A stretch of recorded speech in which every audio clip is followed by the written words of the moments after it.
Excited to be at the Tri-Faith Center. The first time that I've done a call on a Thursday from our new location. We got our certificate of occupancy this week, and we're learning all the things that that will mean. I'm excited to tell you I brought toilet paper with me when I came this morning.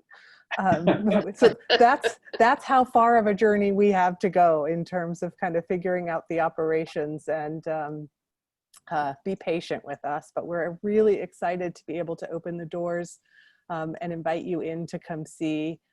Certainly know that people do come and walk the bridge, and we'd love to welcome you to show up and see the garden and the orchard, volunteer at the garden or the orchard. So while the buildings aren't open to always for public consumption, if you email me and say, I'll put a mask on and I'd love to walk through, you're welcome to stop by sometime in very small groups to do that.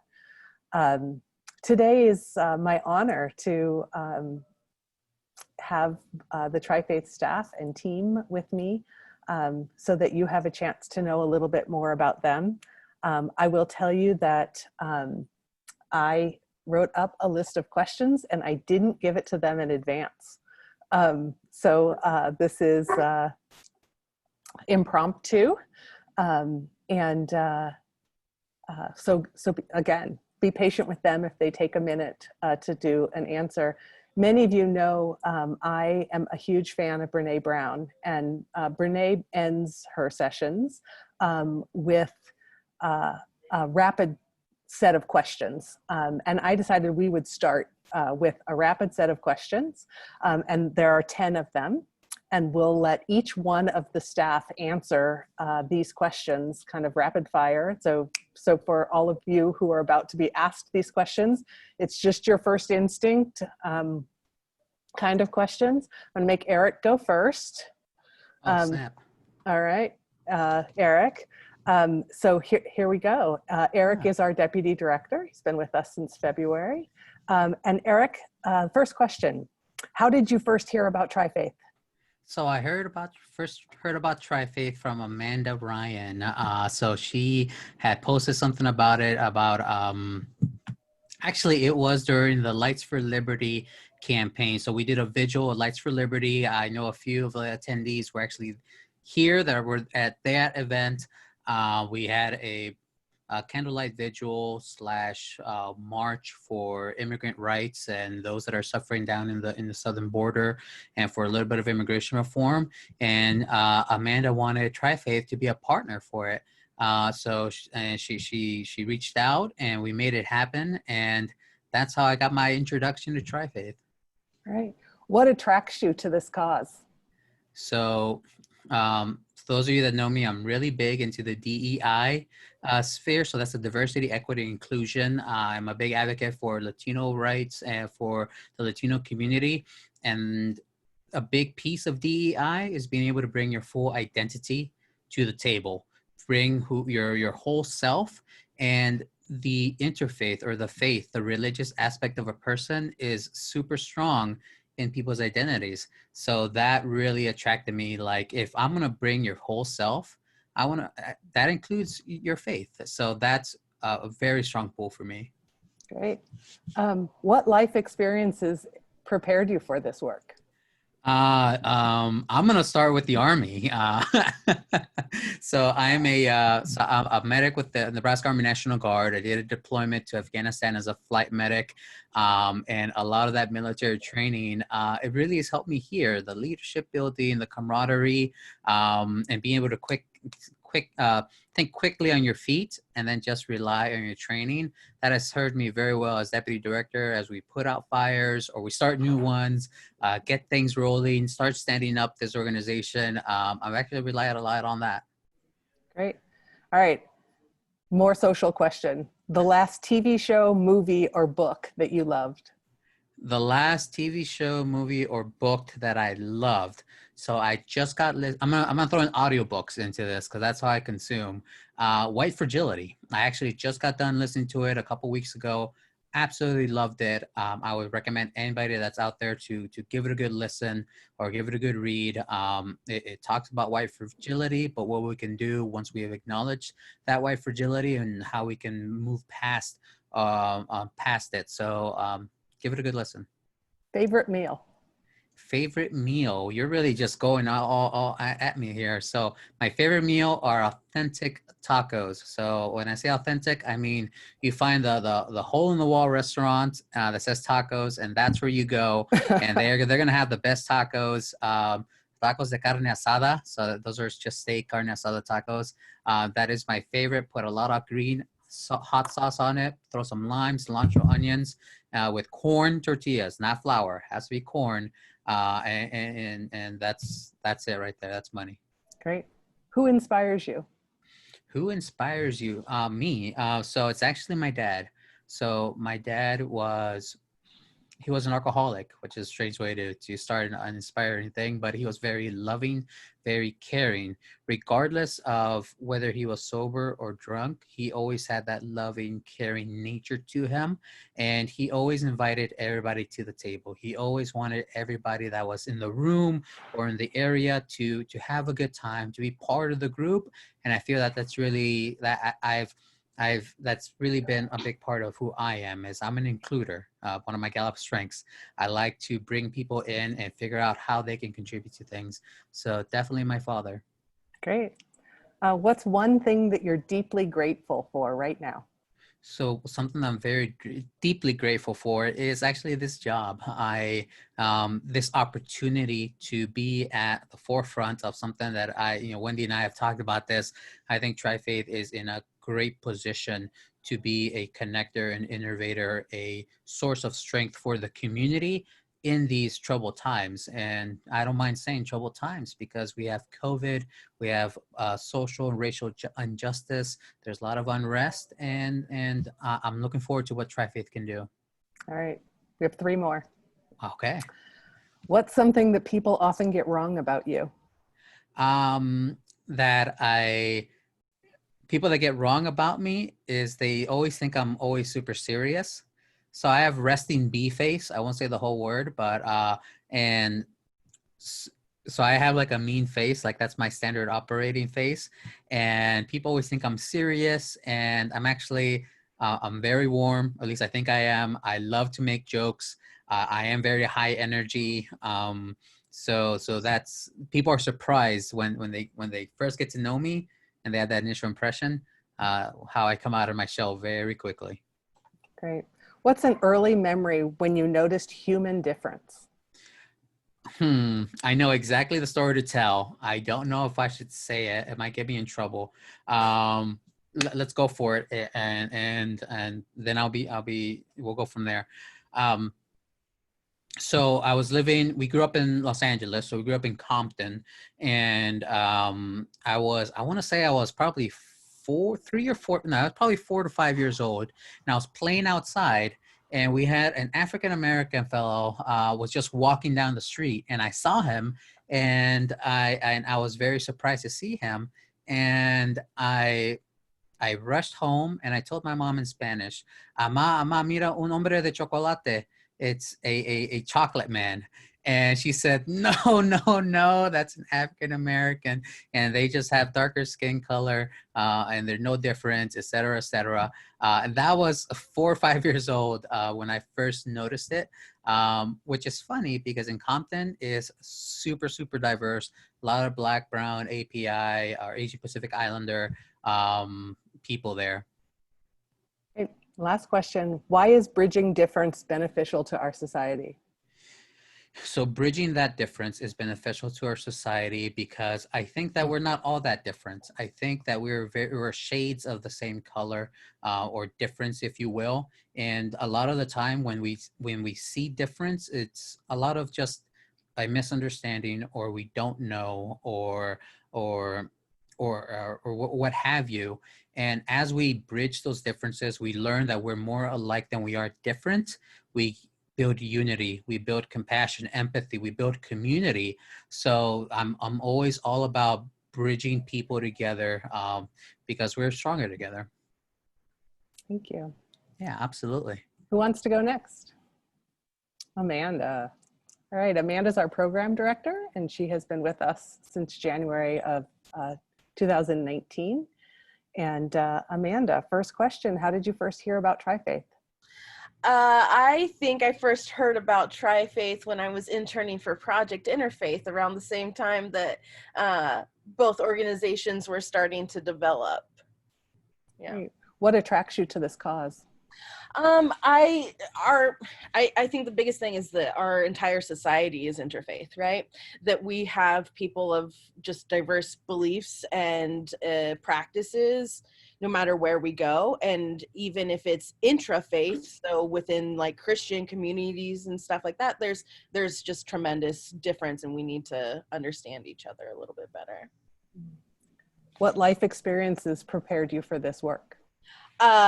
So my background is in religious studies. And so that really motivated me to take the academic and make it into communal work. So I really support it for academics to not only do the stuff in, you know, the quote unquote ivory tower, but also to apply that knowledge to the public. And so that's really what drove me into interfaith work. What's the last TV show, movie, or book that you loved? Yeah, that's hard. I think, can I give multiple? No. Oh, okay. Just pick one. I'm gonna go with the book Mexican Gothic that I am still listening to on audiobook. All right. Favorite meal? Favorite meal, I'm gonna agree with Eric and say tacos. Self-explanatory. Authentic tacos. Authentic tacos, yes. And Gail asked a question earlier, what's the best taco place? Mine is actually one that Eric introduced me to, which is Salmex. And I thought it was really funny because I'm of Mexican descent and he's of El Salvadorian descent. And so it was like the combination of both of us in one restaurant. So yeah, Gail, I'll jump on that. Salmex, check it out. Yeah. All right. Who inspires you, Amanda? A lot of people inspire me, but I think the one that popped into my head is April Baskin, who was the president of Audacious Hospitality through the Union for Reform Judaism. And she really taught me how to connect my identities as a Jew and as a Latina together and view those not in conflict. What's one thing you're deeply grateful for right now? Right now, I am deeply grateful for my friends. What is something people often get wrong about you? I think people get maybe my humor a little bit wrong, in that like sometimes I think people think that I'm a little bit aloof, but really it's just I love making a lot of jokes, but there's a lot of strategy between all of the things that I do, so it's more strategic than people think. Tell us about an early memory when you noticed difference. The earliest memory, you know what, I'm cheating because we all heard the questions before, so I got to think about it. Okay. My earliest memory of difference was actually growing up in Minden, Nebraska, and being from a multi-ethnic family. And so my father is white and my mother is second generation Mexican American. And one of the things that we would notice going to like Kearney, Nebraska, would be that people would look at us, both Latinos would look at us as that my mom was too good to marry another Latino. And then white folks would say other things to us like, that my sister and I were half-breeds and stuff like that. So that made me realize and recognize that our family was different, and that was along the lines of race and ethnicity. And why is bridging difference important to our society?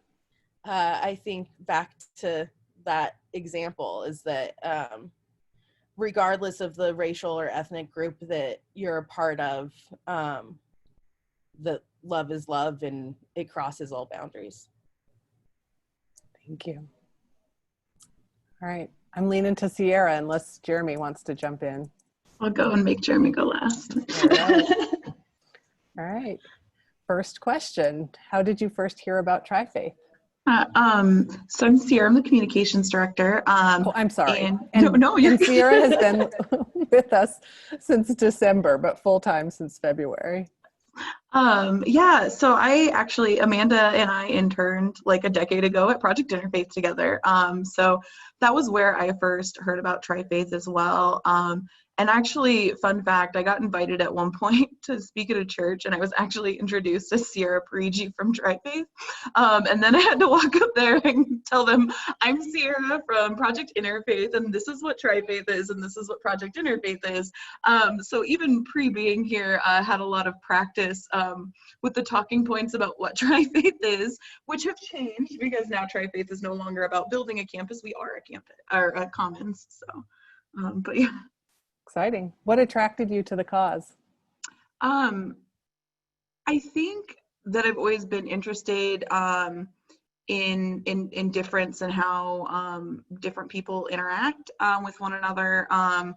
And for me, that I think came from a place of not around race or religion necessarily, but I was raised by like super liberal Southern Californians who transplanted us to Northwest Iowa, which is very conservative and rural. And so I just kind of grew up with this, like the culture of where I was and the culture at home, and like kind of understanding that those were very different just based on where we were from. And I think that kind of made me really interested in learning more about all those levels of diversity. Tell everyone your siblings' names. Yes. My hippie parents named us Forest, Sierra, and Meadow. It's telling. I think that's such a fun fact about Sierra. It was good. Yeah, what life experiences prepared you for this work? I've kind of had a weird, I started in nonprofit work when I was 18 in college. So my first like job while I was in school was actually as an administrative assistant for a nonprofit in Denver. And it wasn't religious work, but they were housed in a church, like they shared space with a church. Then I worked at Project Interfaith for 5 years. I've worked at Urban Abbey for about 2.5 years. So I've kind of just had this theme of like small nonprofits with a religious bent throughout my years of work. So I think just all of those different experiences have really prepared me to come work here where it's interfaith work and there are congregations involved. Thank you. The last TV show, movie, or book that you loved? I just finished reading a book called Trainwreck. And it's about kind of how we tend to punish women who are prominent in the public sphere. So it kind of talks about this trope of like women who are allowed to reach like the very, very top and how we want to see them fall and kind of what that impulse is. So like Britney Spears, Marilyn Monroe, kind of people like that. It was just a fascinating read. Favorite meal? This is hard. It's probably chilaquiles, which is a breakfast food in Mexico. And I think when my husband introduced me, my husband's from Mexico, when he introduced me to this meal, it was just like, oh my God, like, so it's like tortilla chips that are cooked in a salsa. And then it's served with cream and cheese and chopped onions. And then a lot of times with like steak and eggs on the side, like just all the good things. And it's just perfect. Never heard of it before. Who inspires you? So someone who's inspired me since I was a little girl is Dolly Parton. And I always love that she was just like this, like just big personality, right? Big, loud, blonde, voluptuous, like funny person who just really owned who she was. And that's my car.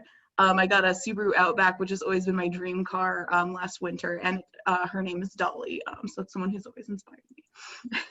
I learned something. One thing you're deeply grateful for right now? I think of a lot to be grateful for. I hate it to be a building, but I'm very grateful right now for the Tri-Faith Center because working at home has been an experience. It's not been my favorite experience. So I was just really excited to have like somewhere to go and just to get out and go somewhere and be in an office and like have a desk. I'm really grateful to have a desk. Um, I've worked in a lot of co-working spaces, so for me to have like my own desk that's like I can keep stuff here is just huge. So right now I'm just super grateful for this beautiful space. Thank you. What's something that people often get wrong about you? It was really interesting, Eric, to hear you talk about people's first perceptions of you, because I feel like I almost have the opposite, where like I'm like I smile and laugh and like I'm a loud person, but I think sometimes people just read that as like only positive sometimes, and like we're just more complex than that as humans, right? So like I think just being able to see someone and just automatically assume they're super serious or in whatever mood, or that person's always happy, you know, and never has an issue, and just like it's just we're more complex than that. Tell us about an early memory when you noticed human difference. Yeah, it was interesting to hear Eric and Amanda talk about that. I don't remember the first time I noticed it in any like difference in any kind of like racial or religious aspect, but I do remember linguistically, which I don't know, my degrees are in language, and like language is always something that's really interested me. But I remember moving to Iowa and someone asking if I wanted a pop and having like no idea what that was. And like having to learn these new like little vocab words, or just like, what is that? Or like, what's the word they're saying? Because the accent's like slightly different. And so now I don't know, I've got this weird like mix of like, I still say freeway all the time and stuff like my parents do. But then I use other words that are very Midwestern. So I just remember that time of being like, what's a pop? Interesting. And why is bridging difference beneficial in our society? But as I think so much of who we are affects how we see and understand and navigate the world. So whether that's our religious worldview, or race, ethnicity, gender expression, those things just really affect how we experience the world. And I think that's just such an important place to start when people are talking to each other, and just understanding that like maybe what we've seen and experienced and what we know is like just that, what we've seen and experienced and what we know, and that that's not like some universal truth. Thank you. Thank you, Sierra. All right, Jeremy. I think that you should all know that Jeremy is someone I think of as a deep thinker. He's our education director and has been with us also since 2019. I think it's interesting that he got the most time to think about his answers, which probably suits him well. And we probably will be talking about Jeremy's answers to these questions for the next couple weeks now, because he has this way of bringing questions back around and inviting us to consider different answers sometimes. And so that I say that with tremendous respect. A lot of pressure. There's no pressure. Just be you. It's perfect. So the first question, as our education director, how did you first hear about Trifaith? Well, so I started a club at Wayne State College when I went there. It's Interfaith Action Group. And, you know, I'll get to it a little more later, but after I graduated there, I had heard about American Muslim Institute kind of being completed. It was about the same time, right, 2015. And that's really when I first heard about it. I did not realize that there would be anything so close to my own hometown. My hometown's in Fremont. So yeah. And what attracted you to this cause? Ooh. That's almost its own its own program, but no. So I would say that I was very closed-minded when I went to college, and there's no doubt in my mind that learning about and hanging out with people from different religious backgrounds specifically really opened my mind up, and it was something that kind of created a new hunger. It is something that I wanted to fill that hole of, like, I need to understand people better, right? I need to continuously try to understand people better. And so that's partially why I'm involved with interreligious dialogue. And what life experiences prepared you to do this work? Well, quite a few.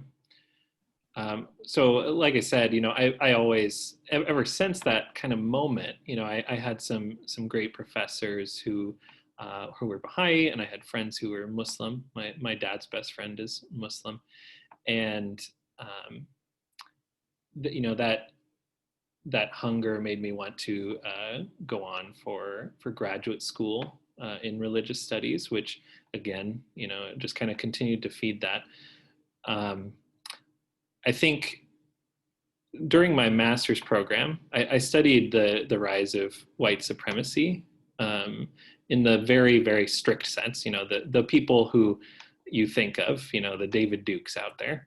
And I really, really do believe that interfaith work is one of the most effective ways to move people to be more inclusive. What's the last TV show, movie, or book that you loved? So, and I read a lot of different books. I mean, honestly, probably Valerie Kaur's book. What is it called again? I can't remember what it's called now. No More Stranger. See No Stranger. Yeah. It's really nice. She does a good job of tying in a whole bunch of different people from her life and from different religious backgrounds and how that's influenced her. Great. Favorite meal? It's probably either kind of a traditional American breakfast, scrambled eggs, hash browns, and bacon, right? And then or Thai basil chicken. Those are my two favorite meals. Good. Who inspires you? Again, a lot of people. I think it depends on whether it's academic or kind of activist in a sense. I think today, the person who's kind of inspiring me is actually Christy Nabin Warren, who is my former advisor in graduate school. She really tries to bring stories out of people who generally don't get stories written about them. She's writing a book about Latino Catholics in meatpacking plants. Interesting. What's one thing you're deeply grateful for right now? I've never had so many coworkers that I can talk to so much. Like not only do we really enjoy working with each other, but I think we've all become pretty good friends. And somehow you guys aren't tired of me asking you questions all the time. At least you don't tell me that. You might be. I don't know. We're not tired. What's something that people often get wrong about you? I think changes over time, but probably the most common now is that I am not that sensitive because I have so much love for kind of education and academia that I'm distant, but that's not the case.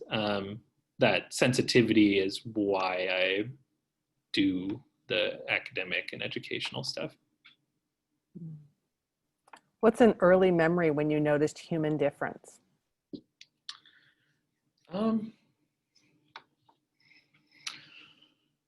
Well, I think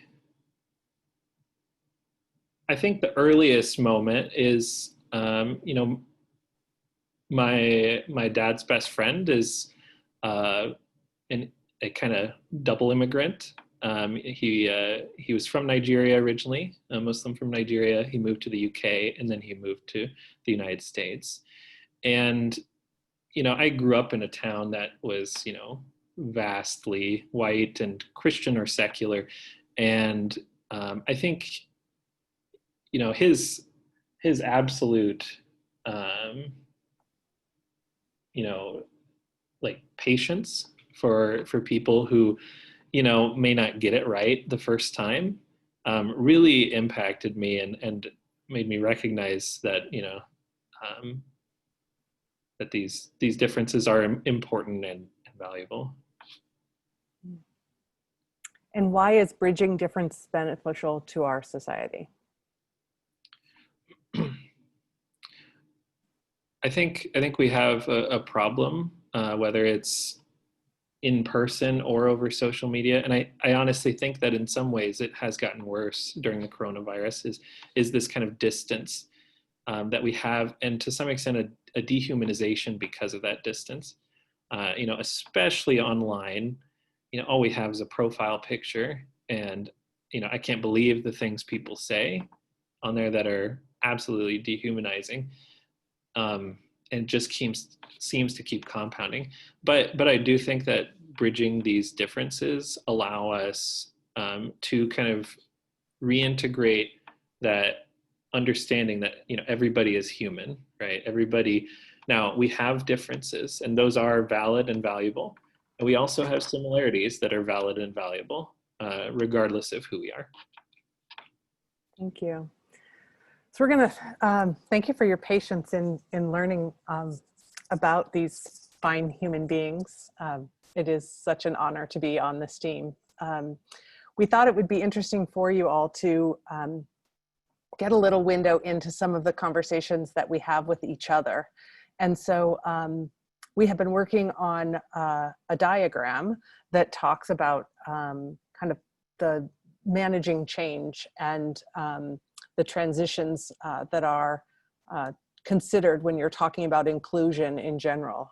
And so I'm going to share my screen, and Jeremy is going to give us a little bit of an overview about this diagram and kind of where it comes from. And then I have some questions that I'll ask each of the staff, again, that they have not heard before this session, to be able to answer about this diagram. But Jeremy. Yeah, so we actually have worked on expanding this a little bit, even today. If you want, I can share the most recent version. Sure, love that idea. Hold on. So that's an important part of this this model in the first place, right? That we respond to changes and all these other things. Yeah.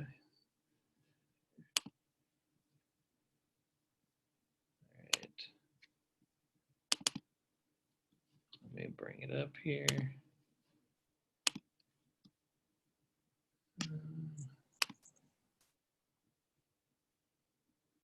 How do I do that?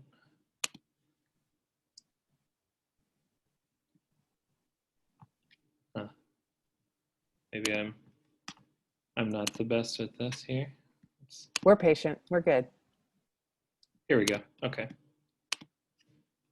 All right. You can see that, right? You can just see that? Yep. Okay. So firstly, this is a model that has been used for a couple decades in many ways. It's adapted from the developmental model of intercultural sensitivity, which is basically just a fancy way to say this is kind of the pathway that a lot of people take with complexity, and I'll talk about that a little bit too, but sort of a pathway on being accepting of different cultures. And I think most of the staff here see this as relevant to interfaith work, as, you know, culture and religion, you know, meeting and understanding each other on those bases is very similar. You know, culture and religion have a lot in common. So firstly, I want to mention that, you know, this is complex, and anything that I say, it's not something like that this person is in this area, right? They're, at least not generally. It's more like, you know, it's relational. So as I go through, I'll talk a little bit about that, about how that applies. So firstly, now we have kind of the point that the 2 points that we don't really want people to be in, okay, honestly. And that is denial and defense. So denial is generally characterized by an attitude where you see the world as either A or B, right? And you're in part of group A, and group B is everybody else, and they are bad, you are good, okay? And this is often based in some level of social ignorance in particular, that people often just do not have enough interactions with people who are different from them. Defense is usually when someone actually does start to recognize diversity, regardless of whether it's cultural or anything. But they begin to apply unhealthy stereotypes to these different groups. This is probably the people that probably are the most opposed to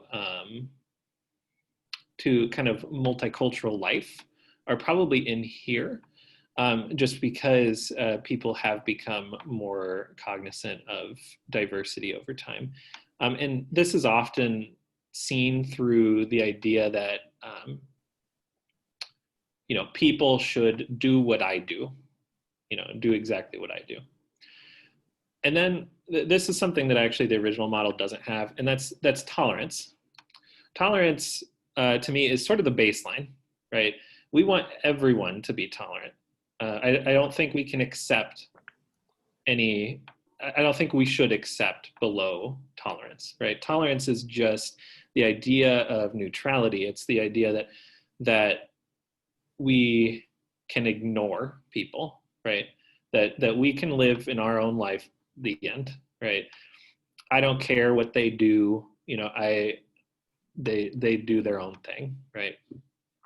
Still very myself and other people, that relationship of kind of the individual and the other is still there, but this is not usually an area where something like violence would happen. It's more of a simple ignoring of the situation. So I also, just while we're here for a second, all these categories can be different based on, the individual. It can be based off the group or people that they are thinking about or talking about or socializing with. And sometimes even those things can be broken up, that people are tolerant of someone's practices, but not their beliefs, right? Or something along those lines. So those things all, give a lot of complexity that this chart can't really represent, but it should be understood that complexity is there. So minimizing difference is an important step in my view. It is very, very common. So we have kind of a level of defense where, there's stereotypes and things like that, and there's some level of dehumanization of the other. And minimizing difference is often the next step through tolerance, because this is where we start to reapply the idea that everybody is human, right? This is kind of just, everybody is kind of the same to some extent. Everybody has the same everything, or at least the differences don't matter at all, right? And there isn't anything wrong with this stage. And I don't think it should be understood that way.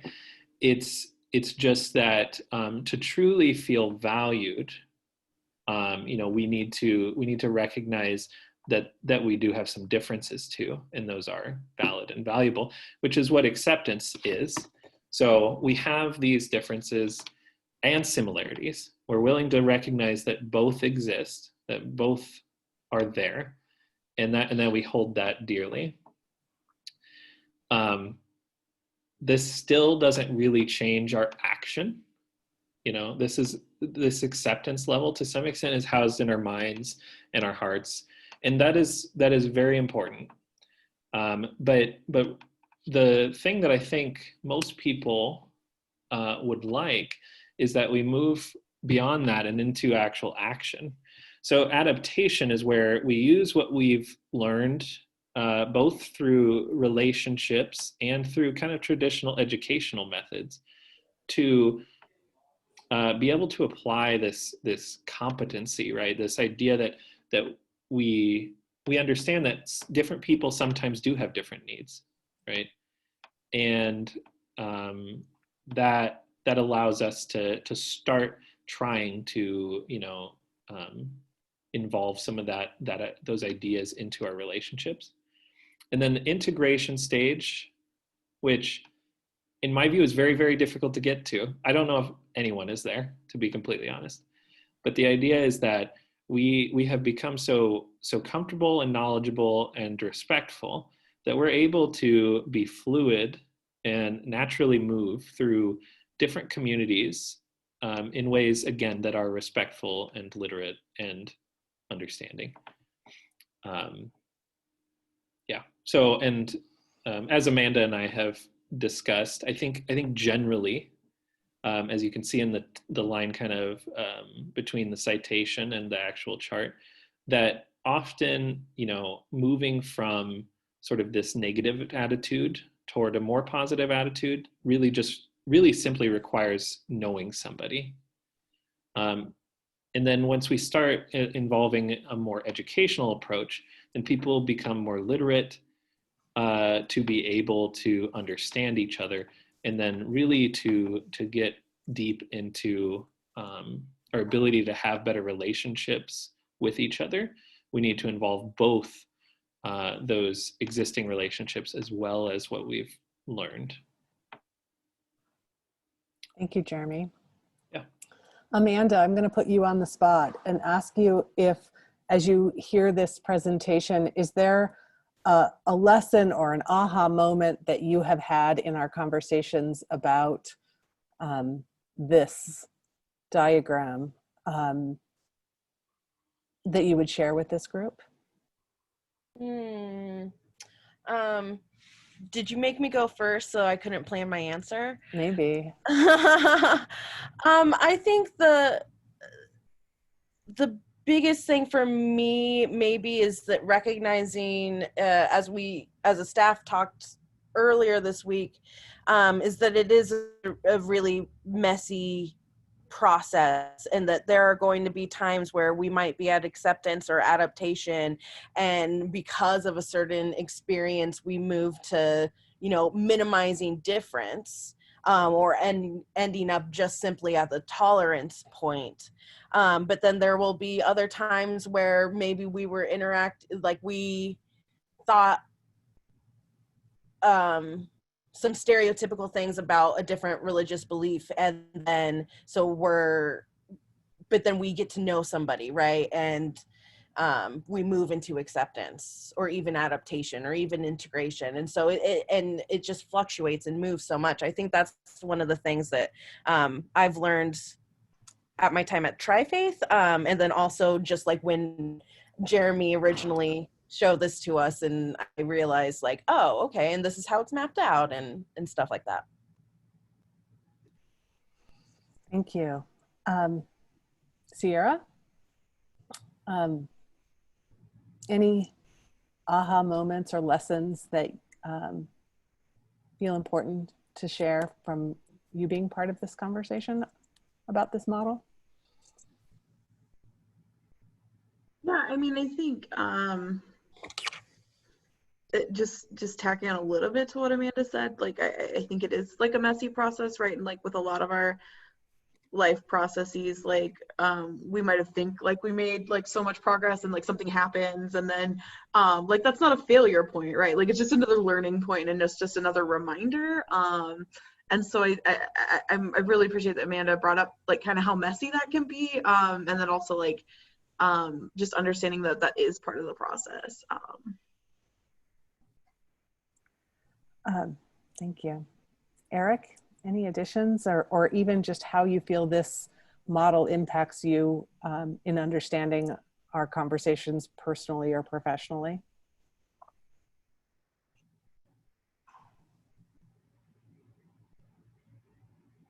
Do we lose Eric? Eric, we can't hear you. We can't hear you. How about now? Yeah. Yes. Here we go. So I'm just going to echo what Sierra and Amanda have said, how this is a messy process. Look at this chart. This chart is way too clean. It's an academic chart, and that's not a bad thing. It's a way for us to understand how the process does move, but it's very important that out in life, right, out there in our everyday interactions, you might be at a different stage depending on the group that you're with or the group that we're talking about or even the context of things. And it is not a straight line. It's a squiggly tornado looking line when it comes to things. In some places, I know that I am in probably the minimize or difference or acceptance, side of things. In other place, I'm towards the integration piece. And that's okay, as long as you recognize that you want to be moving forward. Just like Sierra and Amanda said, you want to be moving forward with those groups towards the adaptation, the integration piece. And yeah, that's really what hits me with this chart. Yeah. So the Trifaith Initiative is in a really unique perspective to impact this kind of social change, both in terms of education and opportunity to know the narrative of the religious other. When people look back at 2020, certainly there'll be a lot to look back on. I think we're going to even make the history books with this year in terms of curriculum. But what do you hope in terms of them looking back at this and what we have to learn from this model of co-location? Of the three Abrahamic faiths coming together with intention. What do you hope people will look back on this moment in history and reflect about? Eric, we'll let you go first. I think the biggest thing is now that some of us have this chart, and I hope that we can spread it around all the congregations, is that they reflect back and say, I was here, and now 1 year later, I'm there. I moved forward in whichever sphere, context, community, group that you choose to be in. That's what I hope people do, is really look back in this chart and be proud that you've moved forward with something in your personal growth, or maybe even if you haven't, reflect, what can I do in the following year? Because it is an ongoing process. It always is. And even once you make it to the top, right, you don't stop there. You keep maintaining, you keep learning, you keep growing, you keep building those bridges. Anyone else have something to add about the looking back at history piece? I think just to tag on a little bit to what Eric said, I think we have so much simultaneous learning and unlearning to do, right? So that this is, I think, a really pivotal moment for us to, I'm just going to paraphrase this, and I don't remember the person who said it, but there's a quote that's like, right, like, I don't know who discovered water, but I'm sure it wasn't the fish, right? Like, we're so surrounded by certain norms and assumptions that we are, I think, especially, I feel this as a white person, being really challenged to think about like how much of the assumptions for me of like what's right or how things should work is white supremacy. And so, yeah, I just think this is such a great and pivotal moment for us to learn and unlearn a lot at the same time. Thank you. Anybody want to unmute themselves and ask a question? We're all apparently open books today, so I want to give you an opportunity. Yeah, I was going to ask, it's Paul Feilman. Can you talk a little bit about justice, where racial justice fits into that model, some of the discussions that are going on, because that seems to be a prominent issue right now that's going on with everything that's happened in the last few months. Amanda, why don't you go first? Yeah, I think, it's a very similar thing as to how we're talking about it with religion. And Jeremy, correct me if I'm wrong, but that's kind of the point of that original model, or no? They talk about ethnicity. Yeah, ethnicity. So that would connect with race actually a little bit more fully than with ethnicity. But yeah, I think it's very similar. Like, there are some people who are along on this journey that we have to help educate more and get them to realize what step they're actually at, and then help to educate and to move towards action to get to that integration piece, and to fully, when we're thinking about, and to really kind of move from the equality conversation to the equity conversation that makes a lot more impact to marginalized communities that have, historically gone through so much and continue to go through so much. So it's, for individuals, still a really messy process, and as a country it's a very messy process, and I think that there are certain pockets that are maybe at the denial stage, right? And then there are some that are fully within the integration stage that we just have to both meet people where they're at, but also push them forward to really work on racial justice. Can I add one little thing? Also, so I think the audience matters, because the truth is I don't think that the conversations about integration, and I'm using those just as terms, but that level of conversation does not hit the same way for people that are, in denial or in a defensive attitude, right? It sometimes it actually does tend to, it doesn't receive the same way as it is someone who's ready to receive that kind of information. Thank you. I have a question. I was thinking exactly what you just said about that, because I still struggle with people in the denial that don't realize they're hurting others by their white supremacist behavior or anti-Semitic or xenophobic behavior.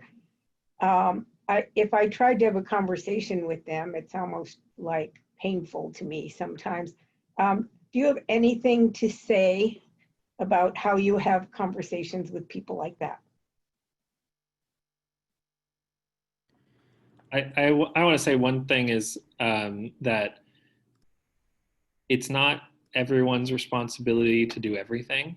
I think sometimes someone finds that they are very good at moving people who are kind of in that acceptance stage to a more adaptive or integrative stage. And there are some people who are very good at having those conversations with people who are in denial or in a defensive stage. I mean, I think it definitely depends and takes practice. Yeah. I go ahead, Amanda. No, I was just gonna say, I think somebody on staff who does a really great job of that is Eric. So Eric, you go. So just the way I go about it, and is I get to know them. I get to know what they're about, what their thoughts are, what they care about. Even if it's unpopular, or maybe they're even if they're like a disliked person, or they have a very unpopular opinion, I still want to hear it. I still want to get to the crux of why they believe what they believe, because that's where, once I understand them, that's where I start kind of, how would you say, incepting is not the best way, but the power of suggestion is, I think, very powerful. Is, why don't we look at it this way? Or what if this person doesn't have this amount of privilege that you think they do? And just slowly encouraging them to see, oh, it's not all black and white. It's not all yes or no. There are little very important nuances to consider. That's how I tend to get people to just look at things through another person's eyes, through their view, and maybe build a little empathy. And what I love is that aha moment. It's like, or that, oh, I didn't think of it that way. That's the point where you can start building on what you think is right or what you want them to learn. But that does take work.